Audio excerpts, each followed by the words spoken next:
Alonze! Here we are once again on a long awaited video of the second of my sort of retrospective thoughts on Doctor Who. Specifically, we started out with the revival Doctor Who, 2005 episodes, and Doctor, the ninth Doctor, Christopher Eccleston, came my thoughts there. Now it's time to talk about the 10th Doctor, David Tennant, who, I'm going to be honest, now, little spoiler here, I've watched up until the very beginning, the first few episodes of the 12th Doctor, of Peter Capaldi, and so far, David Tennant is my favorite Doctor. Granted, I've only watched 2 full Doctors in their run, well, 3, I guess, technically, but 1 was like a short run. Anyway, time to talk about David Tennant and the 10th Doctor. Now, this is a weird video because last time I kind of went episode by episode because I really only had like, let's see, how many episodes I have here? I know it wasn't very many. 14 episodes, right? Pretty easy just to kind of talk about. But here we have a whopping 15 if we're counting from the first season, first appearance of 10th Doctor in the Christmas Invasion. 15, and then we have another 15, I believe. Yeah, we have 14, and then we have another 14 or 15, or I think it might be more. No, we have a whopping 18 after that. Now, so that's a total like 45 episodes. I am not going to sit here and talk specifically about every episode that happens here. I am going to instead be talking about my which series, all the series, the series of episodes, and which series, season 2, whatever, which are my top 4 episodes. Now, there's going to be some rules for this. First of all, because the Doctor has a whole episode in the Christmas Invasion, the Christmas special, that's like technically in season 1, we're going to count that as part of season 2. We're just gonna, we're just going to do that. I don't think that's a big issue. It's just easier for me that way. So, for the sakes of this argument, there's certainly 15 episodes of the second season of the 10th the second season of Doctor Who revival, the 10th Doctor and David Tennant's first season. But I'm gonna add another caveat. I'm gonna put my top 4 of each season, but I'm gonna allow myself to, if it's a 2-part episode, I can count both parts together as one episode. It's sort of like okay, the best way I can say this is like on Lost when you would have season finales, they would do 2-hour season finales almost all the time. So you'd have something like There's No Place Like Home, one of the best finales, along with Fruit of Looking Glass, the best finale in my opinion.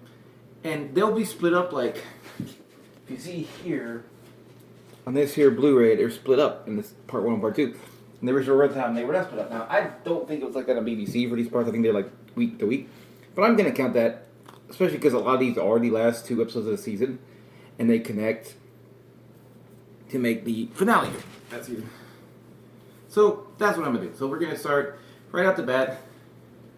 The first episode that I think is my top 4 episodes is, I'm going to go with a kind of strange one here. I'm going to go with the Christmas Invasion first. The Christmas Invasion. Now, an episode where the 10th Doctor spends half the episode asleep. Now, this seems a bit weird, but I think it works well because it introduces the Doctor quite well. It shows how he is as a character, how he's played in this version, how Tennant plays him, and how much of a threat he is. It also starts establishing some very important things going on, like about, I can't remember her name, but Joan, like Prime Minister Jones, Harriet Jones. I was about to see some of that name in my head.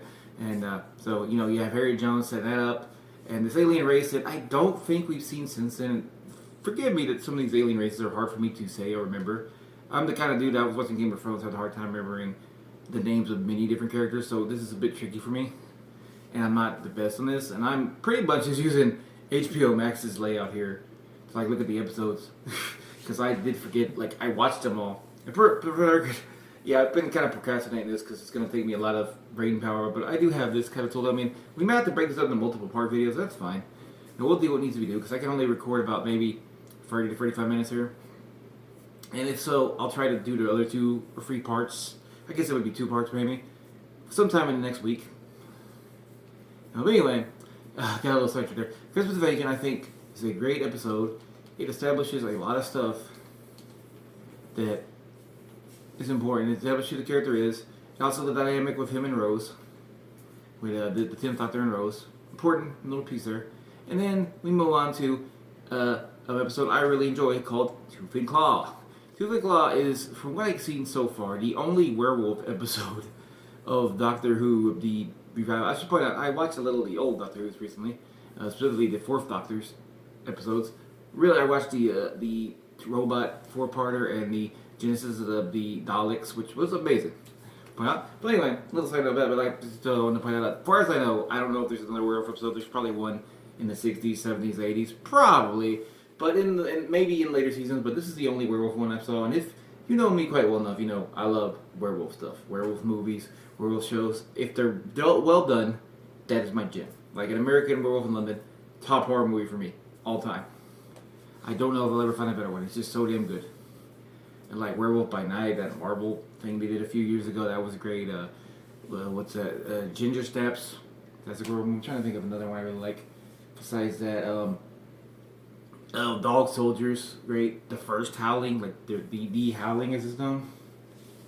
Yeah, so I'm a big fan of werewolves. So Tooth and Claw, even though it's not a traditional werewolf, it's an alien werewolf, and yeah, I mean, the way I think the werewolf looks really good, even though obviously this is like nearly 20-year-old TV episode, and the CGI is a little off. That's fine. I don't really care about it. It looks good enough to me. That's the thing with me, werewolves, like they have to go kind of good too, you know. Oh, the Wolfman remake, I like that too, and that's really cool. And the whole thing with the Queen and the establishment of Torchwood at the end, which I have not watched the show Torchwood, but I'm familiar with it existing because of Captain Jack Harkness, stuff like that. And this is like kind of another thing, like kind of world building here. We have Harriet Jones over here. We have Torchwood over here. You know, and the Tooth and Claw, which is, by the way, this is the second episode of the second season of the 10th Doctor in the second season here, or series. And then, this is the third, almost last pick. Gotta go with the Rise of the Cybermen, Age of Steel two-parter. This is my introduction to the Cybermen. It also introduces the Parallel Earth. That will be important later, where Rose's father is alive. Also very important. And the Cybermen villain, just fantastic villains. Great stuff. Good stuff, the whole like mindless bot army and wanting people to assimilate. Also a nice little contrast to the Daleks. The exterminate, assimilate, you know. Love that. Love that. And I think then also like Mickey Jones being a badass in this world and being this dude running this rebel army and stuff. Just really cool, interesting stuff. I like it a lot. Definitely recommend. All these episodes I recommend. By the way, well, except one. We'll talk.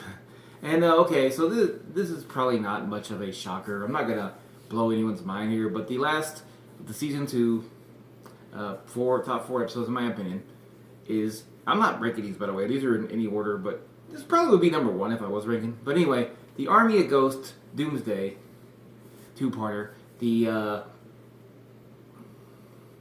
whole thing where it's the big like conclusion of the Parallel Earth storyline coming back, and the thing with now you have the Daleks are here and the Cybermen are here and the Cybermen are fighting the Daleks. It is just absolutely wonderful, great stuff, and really heartbreaking at the end. A pretty sad ending here for Rose, and the end of Rose as a companion for the Doctor. Although, spoiler alert, I guess she will be appearing again. I don't think that's a spoiler because I'm going to be talking a bit about that in a bit anyway. But yeah, and for the most part, season 2 I think is a really great season. I think both seasons are really great that I've seen before, but this one's really great. Just a great introduction to the 10th Doctor. And the only episode I didn't really like, and it's an episode that is also pretty maligned in the Doctor Who fandom, as my understanding is Love and Monsters. Just not a good episode. I did like the little Scooby-Doo bit in the beginning, but yeah, this is just weird. And I appreciate that it was kind of set up like Storyteller from Buffy, which is a great Buffy the Vampire Slayer episode, but I didn't like this one. But overall, I still think this is a pretty great season. And now we move on to, surprisingly, we still have a lot of time. Let's look at the top 4 of season 3. And holy crap, this is already going to be a tricky one. I can tell. Okay, so, ooh, this is one that like almost has like honorable mention. But I'm gonna keep 100. And I'm gonna be predictable and choose the Daleks in Manhattan. The evolution of Daleks. You know me. I like the Daleks as a villain. Daleks. Hopefully, I'm saying that right. The Daleks are good villains. I think they work well for their purpose. They are a bit overused, much, especially because we just saw them like we go in this like 4 episodes in, and we saw them like maybe 5 episodes ago, and they're back. But I like the whole setting and the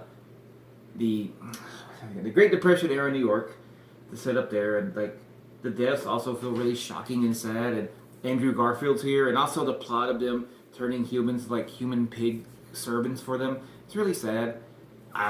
Really has a nice little beat to it that's different. Not just the Daleks like killing people, and is this the? I feel like this is where I set up Davros. Just saw Genesis of the Daleks and Davros is there too. They're right, like they introduced Davros here. I could be wrong. I think Davros is introduced here. My brain's. Yeah. Also, a little note here because I haven't really talked about her yet. This is a little 3 episodes before this. We got Martha Jones in another great episode that I'll mention, but it's not my top 4. But Smith and Jones, fantastic stuff here. Martha Jones is a really cool companion. I really like her. I like that she's a doctor too. I like the dynamic her and the doctor have. That she's very capable, and the fact that she essentially saves his life. That's a running thing of the companions save the doctor's lives, like as soon as they appear. That's pretty cool. There's another companion we need to talk about that we'll get to it if we have time.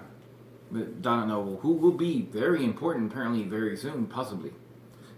On top of that, like in 2023 as we speak. But yeah, as we speak. Anyway, this whole like season, I think this season was better than season 2. And the whole run is very hard for me to pick.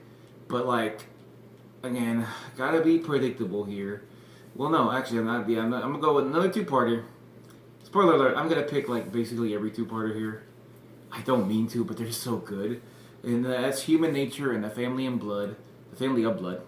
Now, this is like such a well put together episode. Like the creepy kids and the like them taking over the school and this setting of the doctor like making himself forget who he is, and him and Martha going back to I think it was like 1920s England prep school, and Martha kind of sensing something's wrong and this whole thing, and then like the big payoff of this is that this group of aliens want to get revenge on the doctor, but he's made himself forget who he is, so they can't. And then we get this part where the doctor is this new guy, this teacher who's in love with this woman that works at the school too, and he has his life, and he like is essentially talking to himself that he doesn't want to become the doctor anymore. He doesn't want to be this man. He doesn't want to be this man with all his pain and longing. And one thing I'll say about I haven't said about Tennant yet, and the 10th Doctor in general, is that he is very whimsical and very, you can tell he loves life and loves things, but he also has a lot of pain and suffering there. And this is an episode that, like, it's just confronted him on, like, he doesn't want to, the part where he's basically talking about how he doesn't want to give up this life that he's had to return, even though it needs to be done. It's really kind of sad. See, it really is a shocking moment, and even though you know probably that's going to turn out, it's still like heart-wrenching. And then third episode, I gotta put Bleak on here. Got the Weeping Angels first. Angels in. Bought this recently too. This is awesome. But yeah. So anyway, besides the fact that the Weeping Angels are introduced and they're a great villain, and they were introduced in this series, so that's cool. Also my third shirt. Got this recently too. Anyway. I love the twist here of him using the DVDs to talk to people, using like the DVD Easter eggs. That's such a cool thing that you couldn't. I don't mean to sound like a boomer, but you know those things of you couldn't do this today, and all that. This you literally couldn't do this because these DVD Easter eggs are not really a thing anymore. You know what I mean? So this was such a unique thing for its time. We kind of passed the time. That kind of sucks. Because DVD Easter eggs are pretty cool. Like there's like hidden data, like hidden little scenes or whatever, off on the side, and you have to do this stuff to get it, and it sucked. something you think of.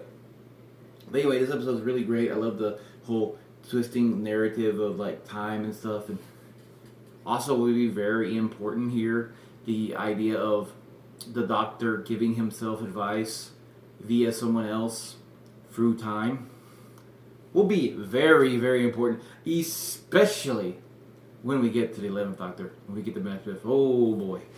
Which that video, hopefully I should have some time in the next month. I cannot promise that since I already finished that. But anyway, this is a weird one because technically this is a free part, but I'm just going to put the Sound of Drums and Last of Time Lords because I like Utopian. It's a good setup and it's a good tie back to everything else that was here. But the Sound of Drums and the Last Time Lords is really just fantastic stuff. It's splendid. The Master, Howard Saxon, my man himself. Oh, this dude, the other Time Lord in our time. Now, essentially takes over the world and is making deals with Daleks, trying to take over everything. And,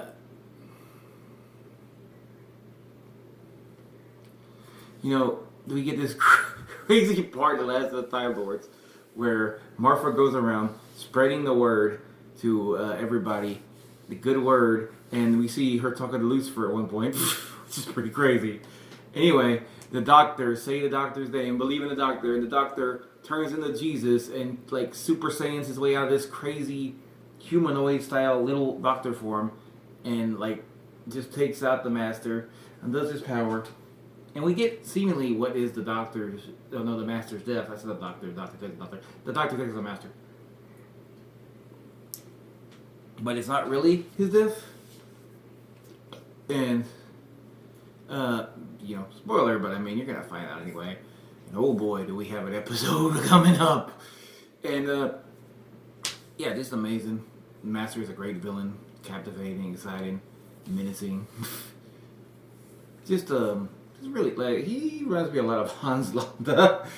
It's a weird thing to say. It's a very evil, sinister villain, but also very captivating, That's a weird... So I think of another villain. Darth Vader, maybe another one would be an example, but he's more captivating because of he's just a cold badass. He can be, but also he has such a goofy character. And that's in general, that's the end of it. But this whole season, in my opinion, is no skips. No skips. Well, Shakespeare Code. Okay, Shakespeare's Code is not that good. I'll say that Shakespeare Code sucks. So one skip, but the Voyage of the Damned. The Space Titanic episode, if you will, the Christmas special. Great stuff. Also, Martha stops being the companion here at the end of Last of the Time Lords. That'll be important. And as I said, she was a great companion. I really like what she did here. She was here. Also, cool having Jack Harkness here. And was this the payoff? Yeah, this was the pay. Last of Time Lords were the payoff to Jack Harkness, where we kind of learned who he is or who he will be. But yeah. I'm not trying to shout out all these episodes. They're really good, except Shakespeare Code. You could pretty much skip that one. That can fuck off. But Gridlock has some great moments in it. It's really entertaining, and also has a really again with that whole whimsical but also dark sadness thing where you see the Doctor telling Martha about Gallifrey and his life at the very end. It's really great. It's just really heart-wrenching and you can feel his pain. Anyway, now we're on to Partners of Crime, the fourth season. Now, Partners of Crime is not necessarily in my top 4, but I want to talk about Partners of Crime because Partners in Crime is the first episode where Donna Noble is technically his companion. Now, she did appear in The Runaway Bride, but Donna Noble now is introduced as his companion for the rest of the season. It's a bit not that, but yeah, this is anyway. Donna Noble is absolutely a fun little companion. She's really funny and sassy. I really she has a different personality since she's sassy and kind of matches his whimsy, but also doesn't take no shit. And I'm looking at there's kids, all those kids. There's those kids again. But yeah, she's a great companion. I really like her as a companion too. She compliments him. I like that she compliments him in a different way than Rose and Martha. And so here we go with the sets up of a very hard season to pick forward to. I'm gonna just put 5 because there's so many episodes in this one. I'm just gonna change my rule already. That's right, we're doing it. We're fucking doing it. We're fucking going. And first of all, the end of time, part 1 and 2 or 2. The end of time, just the payoff to the Master returning and turning everybody into the Master, which is one of the craziest, most insane, awesome plots I've ever seen in my life in the show. The Doctor, the Tennant's leaving of the Doctor, the I don't want to go. I don't want to go. Absolutely heart-wrenching, as well as when his friend is dying and he has to save his life and he knows it's going to kill him. And that, just amazing but also sad. And also, I want to point out Matt Smith turning into the Doctor's pretty funny when he's checking out his body and stuff. He's like, oh, I got 2 heads. I got 1 head. That's lucky. Sometimes I have 2 heads. Stuff like that. And also they reveal that the Time Lords are still around. The Time Lords come back, and Time Lords want to destroy everything essentially. And also the 4 Nox, very important. But anyway, that's one of mine. And then we're gonna bounce around a lot here. And I'm gonna talk about Silence in the Library in Forest of the Dead. Another 2-parter. A 2-parter that's very important because it introduces River Song. Dr. River Song, who is a very important character, will be very important in the coming seasons. And we witness her death in these episodes, as well as the revelation that she is the Doctor's wife from the future that he hasn't met yet. Well, he's meeting now, but they're meeting out of order. And she has this book like a blue note, Book of the TARDIS, that kind of tells her things out of order and how things are going to go. And it's quite tragic because she sacrificed herself to save everybody in this crazy world, like galactic library. The Nostravada. The Nostravada are like literally one of the craziest villains in this show so far. There are a lot of crazy villains, but there's this shadow that gets on you, like takes your skin and turns you into like this shell of your former self. You're this skeleton, and you're like this memories that like, Jesus, it's done really well and like really fitting the horror. And also Donna getting like beamed up to this world where she's married and with children, having a nice little life, and not knowing it's not real and stuff like that. It's just so much good stuff here. Really fantastic stuff. And then gotta go with, for number 3, Turn Left, which is technically leads to the next 2 parts of the episode. But before I get to those, Turn Left is the episode where, holy shit, this is a concept I really like when a show takes a character kind of out of their environment and does the whole what if this thing changed sort of thing, like sort of a roll of the dice, a alternate timeline, a alterniverse, like what if, all that stuff. This is where if Donna never met the Doctor, Donna like drove right instead of driving left when the day she met him, and this is really cool because you get to see the impact of what the Doctor's done the last few seasons, even though he's not in. This is like one of the, might be the only episode the Doctor doesn't appear in at all. Well, no, he does appear in the beginning where she gets the thing turned left, and we like it's crazy just how fucked humanity is without him. Like all this shit, like the Titanic falling to Earth on top of like London, and and the Doctor kills himself to kill this spider, and like the porg thingies, the big like things, the fat things that come out of people, and they're in partners of crime, just kind of fucking everything up. And yeah, just really good episode. Poor Donna could use a hug for this whole thing.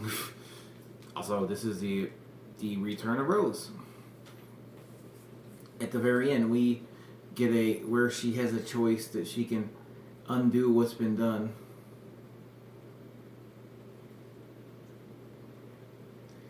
Where she can undo what's been done. Is that the Still on Earth? No, I'm pretty sure it's this one. Where she runs in there and she has to like undo it, and she does by dying, which, yep, so that she can't turn left. What do we got now? 2 episodes left. And I gotta go with as well as great as the Centaurians are gonna play a role in the next few seasons.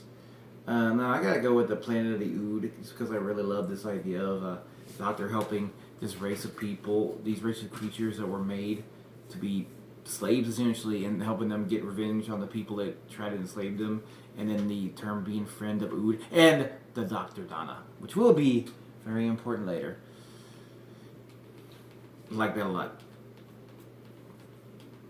And then I gotta go with the last one here, the fifth one. Like I said, this is a very long season in the best possible way.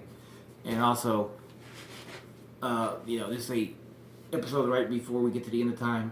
The episode known as The Waters of Mars, which is just special 2009 here. I'm not sure what kind of special it is, where the Doctor arrives on Mars. He's helping this people getting attacked by these aliens. And thing is that he knows we're all supposed to die, and he can't really change it. He's not supposed to change timeline. But then at the end, he does. He even lets one of the main characters know he has to let her die because it's what's supposed to happen. And he does. And that's where we get the infamous line of, "I am the Time Lord victorious, and the rules of time are mine." And then as soon as he does, we find out that even though he saved her, she still dies today because she kills herself when they're back on Earth, knowing that she survived and all her crew died. And not only does that effect happen, we see the Ood, and we see the Doctor, and the Doctor knowing that something is coming, and his end is coming. And just great episodes. Lots of great moments, great twists and turns. Yeah, anyway, now, technically, that concludes our run of the 10th Doctor. But, 2 quick notes. Now, there is an episode called Day of the Doctor that takes place a full 3 years after this, and is technically set in the season with the 11th Doctor. But the 10th Doctor appears because another Doctor appears, played by John Hurt, and we get this crazy little time travel adventure.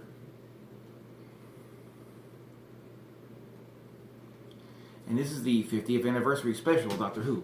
Now, I'm not sure how to cover this one. I think what I'll do is that I will make a separate video on it, because it's such a big episode.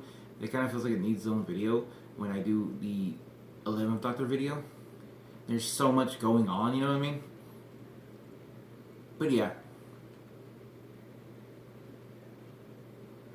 That is one of his returns, one of his major returns. And if you're watching this, you probably already know David Tennant is going to be playing the 14th Doctor in the upcoming 60th anniversary Doctor Who special, which will be taking place in a couple of months from now. It's a bit ironic that I just watched a video anniversary special, like literally maybe a couple weeks ago, and now we're about to have the 60th in 2 months. Like, that makes me feel like I'm time traveling. But anyway. And obviously you can see I still have a lot of seasons to go here. I'm not even at Whittaker. I'm not even at the 13th. But, I'm making my way, and, maybe by the end of the year, I'll completely finish the Doctor Who's that are made in time for the new ones that are coming next year. Who knows? Anyway, that's all I have to say about that. And thanks for watching. And, have a great day.